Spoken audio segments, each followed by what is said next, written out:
السلام علیکم۔ وہ راستے پہلے ہی بنا دیتا ہے، لیکن عطا صرف بہترین وقت پر کرتا ہے۔ رسول صلی اللہ علیہ وآلہ وسلم نے فرمایا، مسلمان کو جو تکلیف پہنچتی ہے حتیٰ کہ کانٹا بھی چبھتا ہے تو اللہ پاک اس کی وجہ سے اس کے گناہ مٹا دیتا ہے۔ ٹوٹنے کا مطلب ہمیشہ ختم ہونا نہیں ہوتا، کبھی کبھی ٹوٹنا زندگی کا آغاز ہوتا ہے۔ اے اللہ، جس کام کی دعا طلب کر رہا ہوں بظاہر تو ممکن نظر نہیں آتا، لیکن تو کوئی معجزہ دکھا کر اس کو میرے حق میں بہتر کر دے۔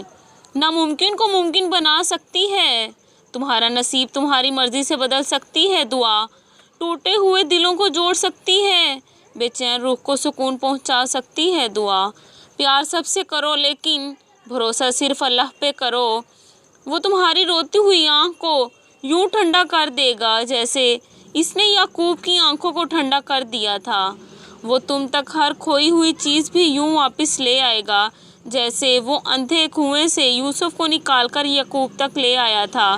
یہ سوچنا تمہارا کام نہیں، تمہارا کام بس دعا کرنا ہے، پھر دیکھو وہ ایسے معجزے لائے گا کہ تمہارے رونگٹے کھڑے ہو جائیں گے۔ سو تم بس وہ کرو جو تمہارا کام ہے، اللہ بھی تو وہی کر رہا ہے جو اس کا کام ہے۔